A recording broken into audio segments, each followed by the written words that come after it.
Hello, everyone. Look at that. We jump on and there's already 4 people. Like, this isn't, like, I don't understand. Like, God love you. USA's playing Canada tonight. What the fuck are you all doing here? God I have no clue what hockey even is half the time, Paul. This is, so everyone knows that I am a hockey fanatic. This is the gold medal game in the Four Nations tournament, and it's USA versus Canada.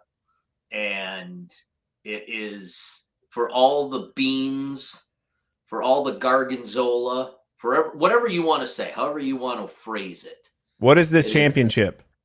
It is, so the NHL did away with the All-Star game because, as everybody knows, there is nothing worse in professional sports than an All-Star game, with the exception of Major League Baseball. Major League Baseball still does it right. And they put this tournament together. So it's the USA, Canada, Sweden, and Finland, 4 nations. And they put their best players, most of them or are NHL players. Sweden and Finland were the only ones that didn't have NHL players. And these guys are going out and they're playing for the Four Nations Championship. And the USA played Canada last Thursday, I think it was. And the Canadians booed the American national anthem as it was being played. And so within the first 9 seconds, Matthew and Brady Tkachuk fought with 2 Canadian players. And then in that 9 seconds, also Miller from the Rangers. Oh, they're showing it right now. Miller from the Rangers also fought with one of the Canadian players. So it was. I mean, can you blame them? No.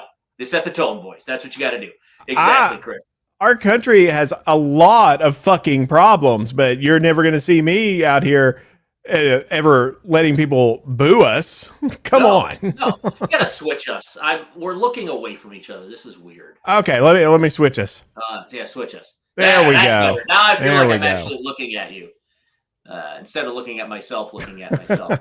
Yeah, Chris, 3 fights in the first minute. It was crazy. It was absolutely insane. And it was so funny because Bridget's a huge hockey fan. And she was like, I'm going to go take a shower. I'll be back. And like, literally, she missed all the fun. She missed all the fights. I think you have to go back on Instagram and watch them. I'm sure they're there now. So this is the gold medal. It's for all the marbles. Okay. A gold medal. I didn't know that's what they did. Or a cup. The cup. I guess it's the cup. It's there. I'm sure they get medals. Yeah, this is serious, man. This is serious. Very serious. USA, Canada.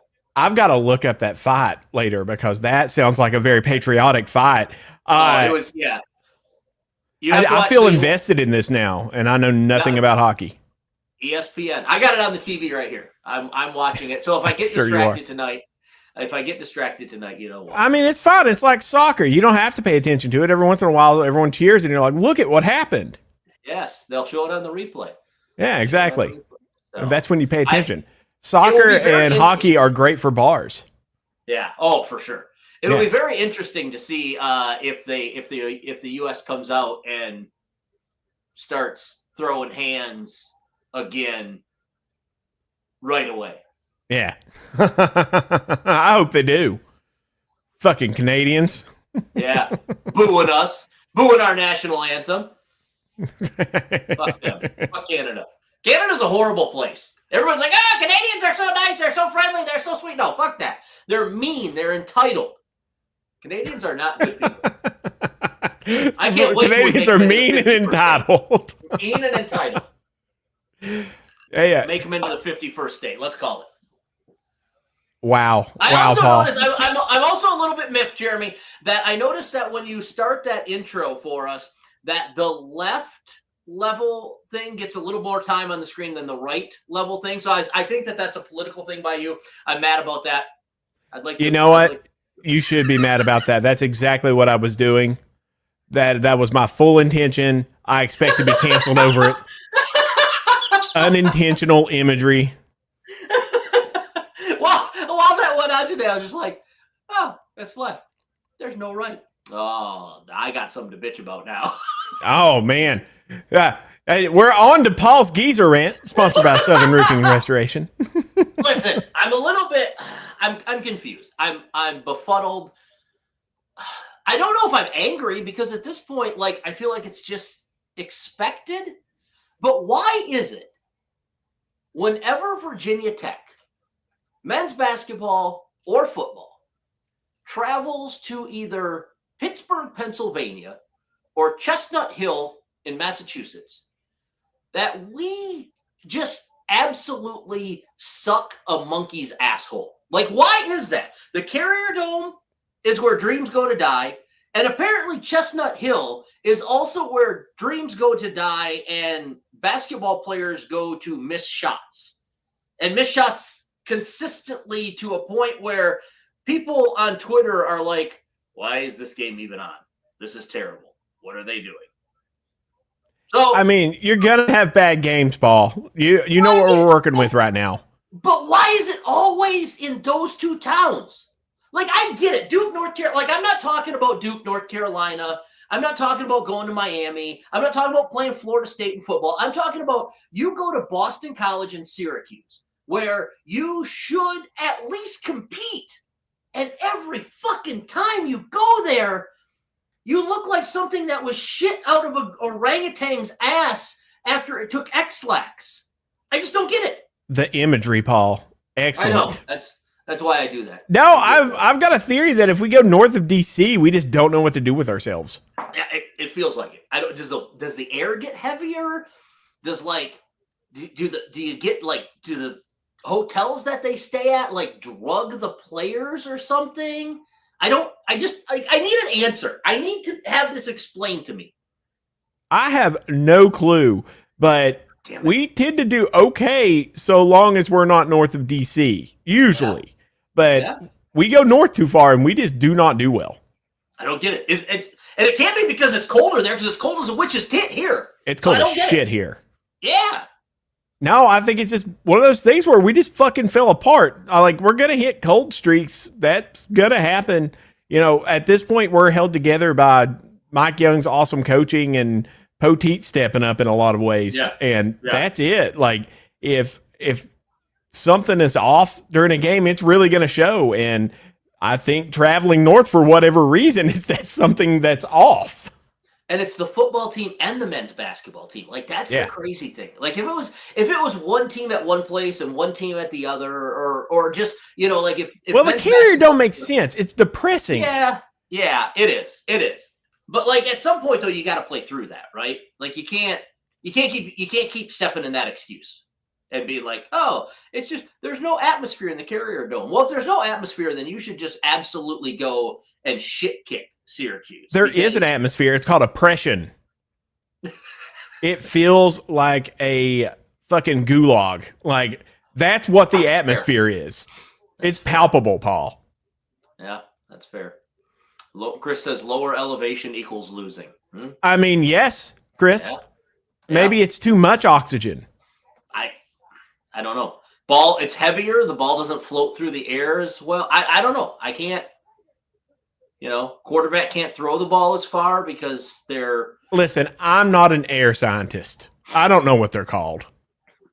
I believe they're a doctor of aerology. No, Paul, that's just silly. That's just silly. No, I have no clue. It's got to have something to do with the atmosphere, but we are ass if we go north of DC. And so I don't think we should schedule anyone north of DC. I don't care if they're in our conference. There you go. Tell the ACC Syracuse and Boston College can come here all the time. I want to tell the ACC a few things, like they shouldn't exist. Yeah, that's true. That's true. So I'm very comfortable with that. I'm still waiting for that shoe to drop where the ACC just kind of was like, meh, we're out. Yeah, I guess not. Well, I mean, that probably would have been how it was if Florida State wouldn't have like stepped in it in a lot of ways. Yeah. Like Florida State, no one wants them. And it wasn't even because they had a shitty season. It was because, I mean, they really, really made it look like we are going to be a terrible partner with whoever we're with. Yeah. And you know, your entire media like reach is not going to overcome that. Mm-hmm. It can only do so much. So, you know, fuck Florida State though. They deserve it. Oh, yes. And absolutely. Their fans deserve it. Fuck Florida State and their fans. Wow. Wow. Wow. Okay, I always ask this question. I am curious. And I know I've asked you this before. not three schools, not three teams, three fan bases. Top three fan bases you hate, Jeremy. Give them Top 3 fan bases I hate. Yes. Oh, God, that's so rough. Of course, I hate Virginia, and I hate North Carolina, and I hate Miami. I also fucking despise Clemson fans. I hate those bandwagon ass fucking Clemson fans. Oh my God, they're some of the worst. Hold on, let him go. Let him go because we'll get to 7 before you know it. He also hates Miami. Oh, I fucking hate Miami. Their fans are ridiculous. The most bandwagon ass fans in the world. And then West Virginia fans, I actually connect with West Virginia fans. You know, they're also hicks. I love them. They're wonderful in a lot of ways. And they do some redneck shit, but they're rednecks. Let them do some redneck shit. And it's not nearly as hostile as it was back in the day. That's true. That is true. So you can actually have fun with them in a lot of ways. You're going to get a lot of fuck yous, and they're going to act like hicks, but I understand hicks. So how many West Virginia fans actually married some relative of theirs, do you think? Paul, you got to understand, like, there's only so 40. many family lines in certain towns. There's going to be some kind of crossbreeding. You know, once you go past third cousin, what's it really matter, Paul? Well, this feels like a rant from someone from Grundy. That's what it feels like. From Grundy? Fuck, Paul. Grundy. Well, Grundy hardly exists anymore after all the flooding. That's true. God, fucking Southwest Virginia got killed.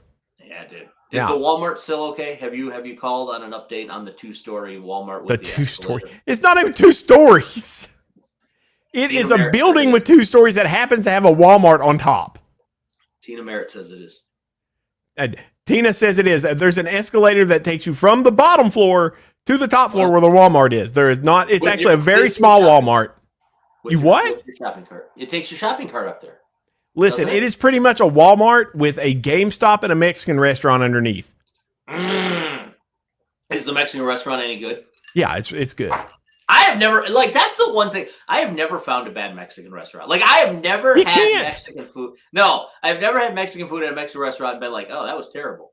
But it's also always the same. Like, the menu is always the same. Yeah, of course it is. They just opened a Mexican restaurant in Sault Ste. Marie, Michigan. I say just. It was probably about 3 or 4 years ago. And they have the exact same menu that, oh, God, why am I drawing a blank? Not El Bronco. The one in Blacksburg that we have, El Rodeo. They have the exact same menu that El Rodeo has. Yeah, it's the exact same menu. Of course it is. Different logo on it. It's the same shit. And the thing is it's so good because if you go and you buy groceries from a Mexican grocery store, they taste better, everyone. Yeah. Please shop at your local Mexican grocery store because that shit is delicious. Okay. Everything I get from there, the produce is great. All of the hot sauces are great. All the sauces are great. Go to your local Mexican grocery store, everyone. They're fucking awesome. There's one around the corner from me, and I fucking love it. They have some of the best items you can get, and it's cheap as dirt. They do have the best Coca-Cola because they still make it with regular cane sugar. Yes. Yeah. I actually sell those at the pharmacy. I've actually got to the point. You get the bottled, like in the little plastic bottles. Number one, they don't taste as good. Number two, their shelf life is fucking shit. So I get glass bottle Mexican Cokes. I'm getting the Mexican Fantas, and I get the glass bottle Sprites and Diet Cokes. Now that's cool. Micah Ruzioni, the captain of the 1980 USA team that won the Miracle on Ice, is out on the ice right now wearing a Johnny Gaudreau jersey. If you haven't followed along, Johnny Gaudreau and his brother were killed this past year in a biking accident where some drunk hit both of them while they were riding their bikes the day before their sister's wedding. God. So Ruzioni rocking the Gaudreau sweater out there on the ice for Team USA. This is over. Fucking just pummel Canada. Gaudreau sounds French. Yeah, but he's you could have told me he was from Canada. No, he's American. He's an American. God bless the USA. All right. Well, we're on to Blacksburg Vibe Check, sponsored by Quest Floor Care. Shout out Joe Rogers. No! And just to further just clear it with everyone, this is not the same Joe Rogers, which is Hunter, that runs the Joe Rogers account on Twitter. So stop messaging Joe Rogers on Twitter thinking that he is this Joe, and don't think that this Joe runs that Twitter account. Joseph Rogers, Quest Floor Care is actually at Quest Floor Care on Twitter. So yes. Yeah. Tweet at him if you need your floors cleaned. Tweet at Joe Rogers if you want to be belittled by someone on Twitter. Yes. But I can tell you, Paul, right now, everyone that's coming in talking to me is, it usually goes, so Jeremy, what's going on with that basketball team? And I go, fuck if I know. The vibe around Blacksburg is bleak, everyone, and it's very bleak right now. And it's the weather, our abysmal play. No one's feeling too great. And the only shining thing that we have going on is everyone's like, well, the women's basketball team's doing better than we thought. They are. Yes, indeed. Yes. So I think that's going to at least build up to something we love. But yeah, the vibe around Blacksburg is not great, everyone. Chris, do you have any insights? What is Chris saying? So what do you guys think about the talk about the playoff going up to 14 to 16 teams with 2 guaranteed ACC spots? Oh, and UNC is looking at an early ACC exit now as well. Okay. I just saw something about that. Yeah. Bye. Deuces. I just saw that. More games are better for me. Play more games. It's more football. I don't see whatever. And there's so many upsets nowadays. You never fucking know. That's why you play the games. Go for it. I say fucking more games. Yep. Absolutely. Let's do it. Here's the thing. What if we just turn the entire season into a playoff ball? Start out with every team and you just match up and then you kind of just go. And once you're done, then you just start playing other also-rans. I love it. Preseason rankings will have a point. You match it up by preseason rankings. Yeah. That's all I'm saying. Is it a terrible idea? Fuck yeah, it's a terrible idea. It's horrible, but I love it. I'm here for it. We'd have fun. What if we just did 1 year when we did that? Where it's just like, you know what? This is the year we do this for the shit of it. You know how many people would watch a single elimination football season? Yeah. What would be crazy, though, is when, number 82 Hawaii matches up with, number 46 Boston College at Boston College, and Hawaii beats them. That's where you'd get it. It would be freaking crazy. It'd be insane. When Alabama plays North Carolina A&T or something like that, well, you're going to get a shit kick in there, but you get you never know. Games. They play them well. You get those little warm-up games when everything's not clicking quite right yet in the season, and you'll see some major upsets. Yeah. That's true. That is true. You would. Yeah. And then the sponsors will shit a brick because you'll have a Darling go out early and the numbers won't be great. So, but also fuck TV executives. Who cares? Well, the only thing is, though, you got to reseed it every round, right? So, if for some reason North Carolina A&T was able to knock off Alabama, then they would have to play whoever the number 1 is in the next round. You would have to reseed it the way they do the NHL playoffs. That would be the only way to do it, because I didn't know they did the NHL playoffs that way. They reseed it. Yep. So if there's an upset in the first round, whoever the lowest remaining team is plays the highest ranked team. So they reseed in the playoffs. Okay, that makes sense. And if you're so good, well, just go ahead and prove it. Okay, I get it. I get it. That is true. Yep, absolutely. You know what? I could be down for that, Paul. I could be down for that. And yes, we have to go into hypothetical new season situations right now because it is depressing to talk about Hokie sports. That is true. Hal says, spoken like a true Hokie there, Jeremy. Yes. Yep.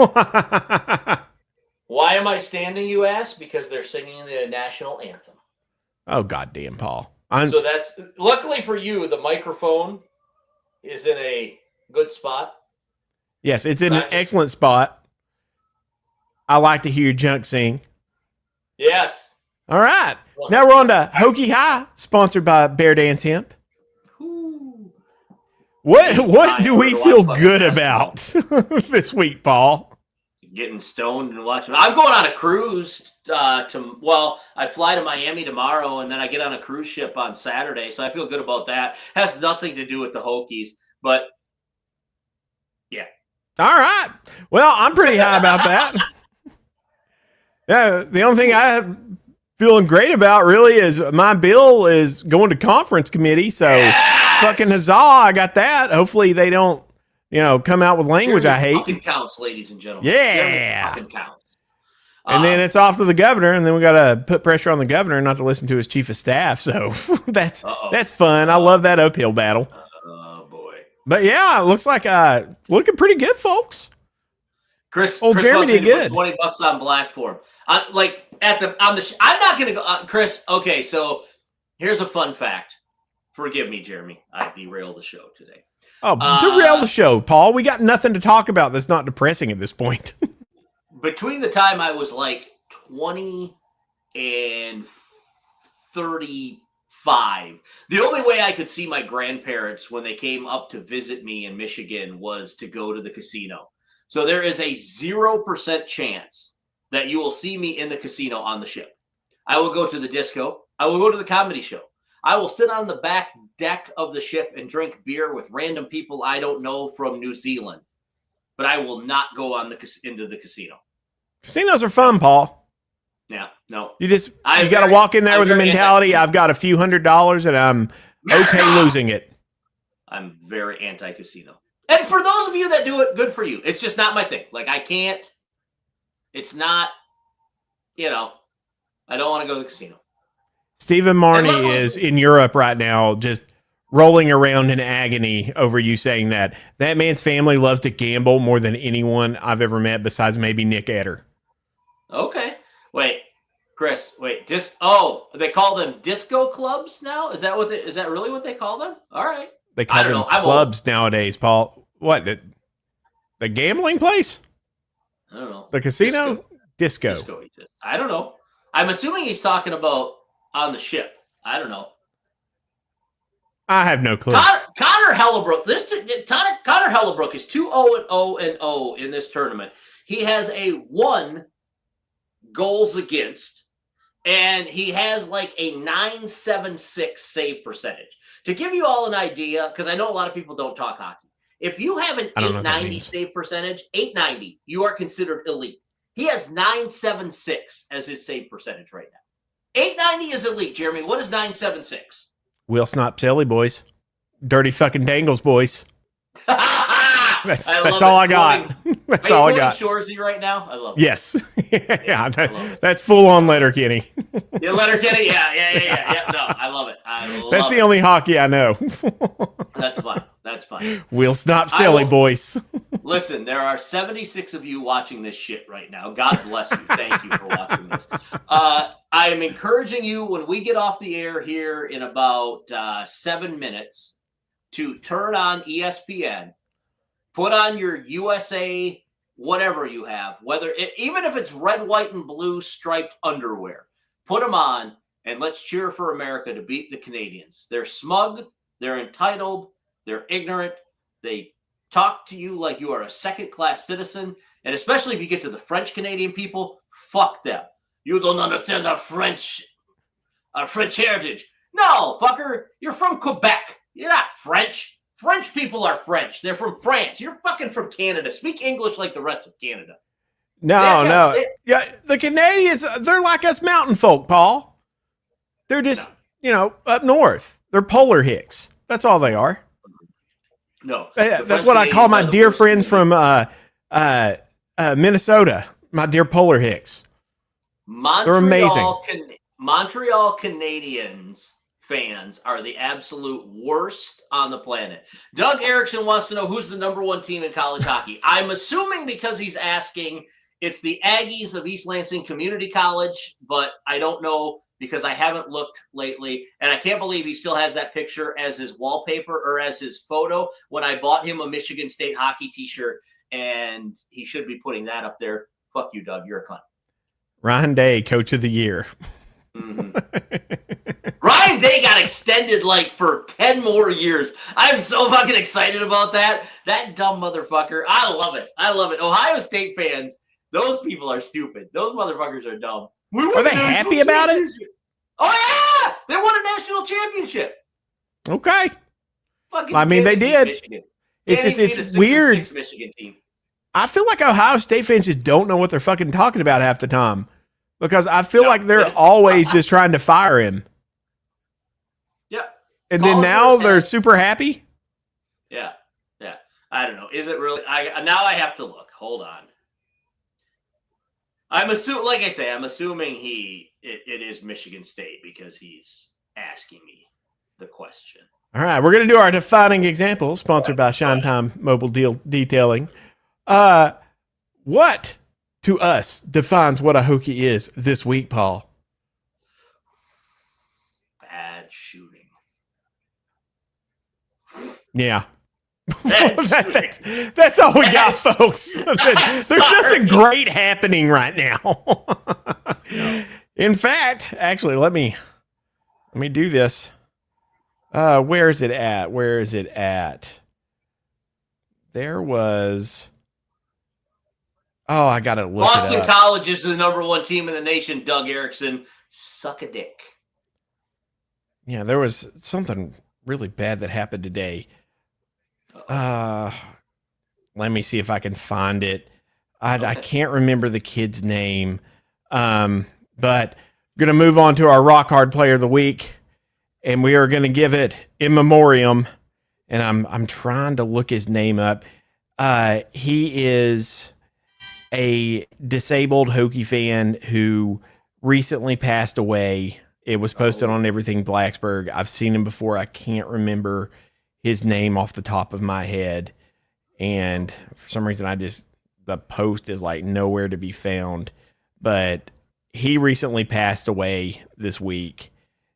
And it's awful. He was one of the biggest Hokie fans ever. You've probably seen the posts everywhere. Always in complete support. And he is our rock hard player of the week, ladies and gentlemen. I love the fans. That's the one thing. Like, I will say this. I shit on a lot of fan bases because they deserve it. Hokie fans, like from the top down, are some of the best, most genuine people you will ever meet. And they like, I have never seen. Now, I realize there's going to be the random asshole out there like Doug Erickson, but I have never seen a Hokie fan treat a visiting, even a West Virginia visiting fan, even Virginia. Like, yeah, we'll talk some shit along the way, but that's all part of the fun, right? I've never seen them just be ignorant, just straight up be ignorant to a visiting fan base. And, I mean, we're talking about people like Jeremy Counts, who can be straight up ignorant to anyone he wants. I buy shots for visiting fans. Yeah, I have fun with them. Man, they're coming to our town. Let's be nice to them. Unless they're assholes, then fucking I need money. Rail them out. Hey, look. Even Paul Duke, everyone. Paul Duke. The post from his mom, having gained a warrior with a mixture of deep grief and joy. I'm letting you know Paul slipped the bonds of this world to be with his savior and join his loved ones in eternity. Information about funeral arrangements will be posted when they are completed. This is the picture they posted. Rest well. Yes. Shout out, Paul. Shout out, Paul. You are our rock hard player of the week, sir. Cheers. Hey, it's getting close to the end of the show. It is. And we're just going to say Grayson is mad as fuck, as he usually is. And before we got to go off, I got to show you all this bourbon I got. It's called Van Payne Black. When you pour it, the bourbon comes out of this gargoyle's mouth. I thought that was really cool, so I bought it. It is the worst bourbon I've ever drank in my life. It is fucking awful, but it is worth buying just for the bottle. I'm going to continue to use this top. Have you ever had Weller's? Weller's 12. Have you ever had that? I don't think so. So I was in Houston for a work thing last week. That's why we didn't do a show. And I was there with a buddy of mine from elementary school, of all places. And he was telling me about Weller's. And we got to a bourbon house because we did some work and we fucked around. And then we did some more work and then we fucked around. Then we fucked around again and then we fucked around and then we did some more work. So that was kind of how that weekend went, or that week went. I tried that. There was Weller's at this. It was, dude, I'm telling you right now. It's good. Delicious. I don't even know if we can get it here. I've never even heard of it. When he told me about it, it was the first time I ever heard of it. And yeah, amazing. Well, I can tell you that drinking one glass of this makes me never want to drink it again. And I'm just trying to finish it off. Okay. This has been the longest whiskey has ever lasted in my house. It's lasted 3 weeks, Paul, this one little bottle. Oh, wait a minute. Hold on, Chris. Chris knows what I'm talking about here. Buy you a glass of Weller's Farmhouse and what is lit? I don't know. And lit? L-I-T. I don't know what that is, Chris. I don't know what that is. Yes. So, well, yes. But either way, Chris is, Weller's 12 with the black label. I'm telling y'all, if you are bourbon drinkers, so it's delicious. Yeah. It's part of the Buffalo Trace Company. Oh, yeah. And our OC hire. Les Hodges wanting to know. Yeah, we completely glossed over that. I love the OC hire. I do. I'm excited about it. I am. Yeah, I like it. It's great. Like, he's coached some great quarterbacks. Like, I'm feeling good about it. And it's not even something that I've got to, like, psych myself up over. Like, I actually like this hire. Yeah. I'll be interested to see, like, I want to see the spring game. I know the spring game is going to be vanilla, but I want to see the spring game because I kind of want to see what they're running. I hear that he likes to run a lot of veer offense, which, shit. Fuck you, Canada. All right. Sorry. You all, it has been wonderful. We love all of you. I'm distracted. I'm sorry, everyone. Fuck Canada. Go America. This has been Blacksburg on the Rocks.